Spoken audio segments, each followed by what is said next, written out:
Bon, qu'est-ce que tu veux regarder comme film? Je sais pas, une comédie française, tiens. Ah, j'ai exactement ce qu'il te faut.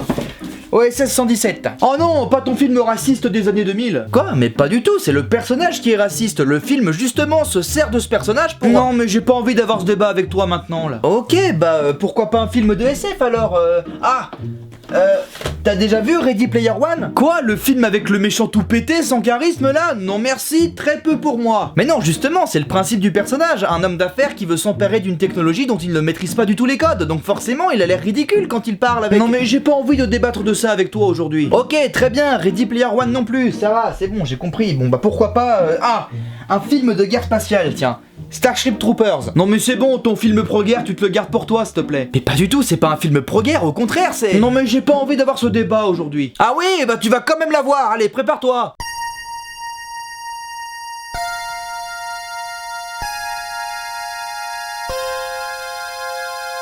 Bonjour à tous et bienvenue dans ce nouvel épisode de Pop, et aujourd'hui on va pas seulement parler d'un film, mais d'un super film. Un film qui s'est fait déglinguer à sa sortie pour des raisons que je trouve complètement infondées, voire aberrantes. Mais genre vraiment je ne comprends pas comment des gens ont pu penser ça en voyant pour la première fois Starship Troopers. Oui, parce que c'est le film dont nous allons parler. Et ça commence directement avec une voix off qui nous explique la situation. Des aliens nous ont envoyé un météore dans la gueule, alors on part sur leur planète pour leur péter la gueule à grands coups de vaisseaux spatiaux et armes à feu. Un combat équilibré donc. Eh mec,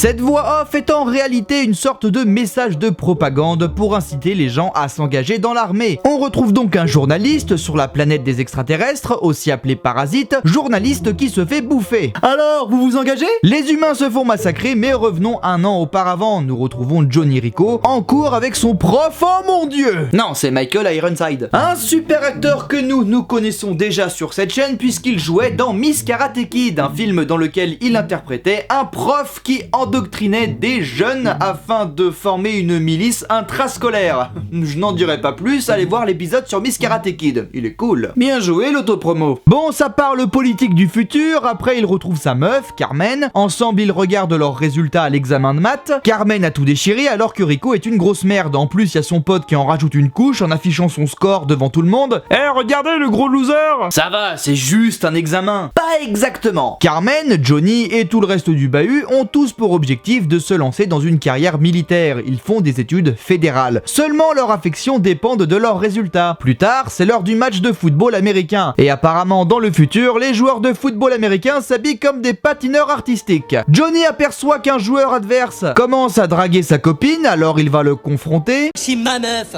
Ça fait très histoire pour ado. Ouais, et pas juste un peu. Mais bon, Rico gagne tout de même le match avec sa meilleure amie qui aimerait bien être plus que son amie, si vous voyez ce que je veux dire. Elle voudrait être sa mère? Non, sa petite amie. Ah, eh ben sois plus précis la prochaine fois parce que là c'était vraiment pas clair du tout. Le lendemain, les parents de Johnny apprennent que leur fils veut faire son service militaire et veulent le décourager. Comment ça, tu veux défendre ton pays? Mais il n'en est pas question. Waouh, c'est très français comme réflexion. Je plaisante, mais c'est vrai que c'est pas le genre de réflexion qu'on a l'habitude d'entendre, surtout dans un film américain. Le soir venu, c'est le bal de fin d'année, alors Dizzy, la meilleure amie de Rico, tente le tout pour le tout. Restons amis, tu veux bien, Didi? Ça fait mal, la friendzone avec toi.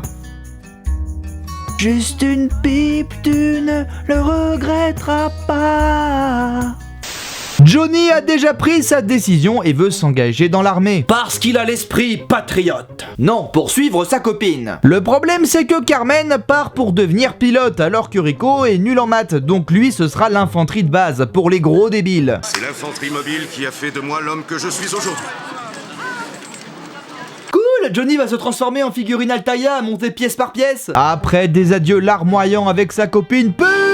pub. Sérieux? Et le film? Non mais vous imaginez si moi aussi je coupais mes vidéos avec une pub comme ça lancée au hasard? Bonjour, je suis Hans Beaton et aujourd'hui je voudrais vous présenter notre production familiale que l'on fabrique depuis 5 générations maintenant. Notre viandé, le fromage de Beaton. Le fromage de Beaton est frais et fondant avec une sauce secrète à l'intérieur. Le jus de Beaton. Mais attention, c'est un secret de famille. C'est tellement bon. Oh, j'en ai encore un peu autour de la bouche. C'est tellement gourmand. Le fromage de Beaton. Les Allemands aussi savent faire des choses bien. Johnny se retrouve au camp d'entraînement avec son instructeur, une copie conforme du sergent de Full Metal Jacket, et qui c'est qui rejoint l'escadron? Deuxième classe, Flores au rapport, sergent. Elle lâche pas l'affaire, hein, elle a vraiment le feu au cul. Johnny, tu peux t'enfuir autant que tu veux. Johnny, je te retrouverai, c'est toi que je veux. Malheureusement pour elle, Johnny voit clair dans son petit manège. L'entraînement continue avec le sergent instructeur, ce gros psychopathe, et là on a deux visions qui s'affrontent. D'un côté, on a Johnny qui en chie grave avec son entraînement, et de l'autre, on a Carmen qui vit sa best life dans l'espace avec son ami. Et son instructeur à elle, c'est comme par hasard le footballeur qui la draguait au début. Un triangle amoureux est en train de se former. Mais putain, c'est du roman à l'eau de rose. Elle s'entraîne au pilotage. Et vous savez ce qu'on dit, femme au volant?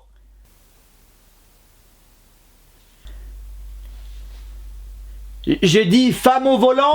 Me retournant. Oh, je suis désolé, je suis en retard. J'ai voulu prendre la bagnole, mais elle avait plus de jus. Du coup, j'ai pris le bus. Mais comme c'était la grève des transports, il y avait que dalle. Du coup, j'ai loué un vélo, mais le pneu était crevé. Alors j'ai fait du stop. Et un mec m'a pris dans sa caisse. Un type chelou qui m'a enfermé dans sa cave. Je me suis échappé et j'ai fait le reste du chemin à pied. Mais me voilà. Merci, mais c'est bon, t'as dit ta réplique. On n'a plus besoin de toi, tu peux y aller. Ah, ok. Bon, salut. Revenons au camp d'entraînement. Johnny se fait remarquer par son instructeur et passe chef de section. Il se réconcilie avec Dizzy et reçoit un message de sa copine qui décide de rompre avec lui car elle voudrait faire carrière et que donc ils ne se reverront sûrement pas. L'espèce de connasse. C'est pas comme si Johnny s'était engagé juste pour te suivre, hein? Non, c'est vrai, toi tu t'en fous. Alors après, pour la défense de Carmen, elle lui avait rien demandé. Oui, mais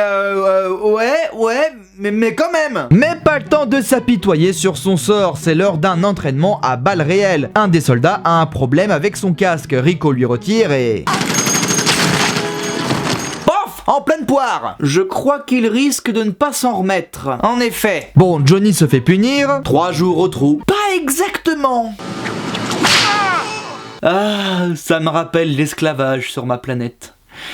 C'était le bon temps. Et paf, on passe des coups de fouet à Carmen qui continue de flirter avec le footballeur. Et c'est là que tu vois que déjà le travail sur le montage est fantastique. Déjà, ça nous tend à détester le personnage de Carmen davantage, parce qu'elle vit son rêve dans l'espace alors que Johnny subit l'enfer, et ça montre aussi le parallèle entre les différents corps de l'armée, entre ceux qui sont pilotes et qui vont donc faire la guerre de loin, et la chair à canon de l'infanterie en première ligne. Mais c'est alors qu'un astéroïde géant débarque de nulle part. Carmen arrive à l'éviter, son capitaine la félicite, putain son sourire là je ne la supporte pas. Donc retournons avec Rico qui entre-temps a décidé de quitter l'armée suite à l'incident. Il s'apprête à partir mais c'est alors qu'il apprend qu'un météore géant s'est écrasé sur la planète détruisant la ville de Buenos Aires, là où il habitait avec sa famille. Pile poil, le météore il aurait pu s'écraser partout sur Terre mais non, il choisit Buenos Aires. Pile poil la ville natale de Johnny. Rico change donc d'avis et remet son uniforme. Et pub! Vous voulez regarder des films, mais vous n'avez pas de réseau internet et donc pas de plateforme VOD. Alors, comment faites-vous? Eh bien, ne vous inquiétez pas, car JC Express est là pour vous. Bonjour, je me présente, Jean-Charles ou JC pour les intimes. CEO de JC Express, besoin de regarder un film? Regardez notre catalogue et choisissez parmi une collection de plus de 74 VHS. Et en à peine 2 semaines, vous serez livré chez vous. Oui, d'accord. Alors prenez rendez-vous dès maintenant sur notre site internet. Mais si les gens ont une connexion internet, ils n'auront pas besoin de tes services, donc ils ne prendront pas rendez-vous.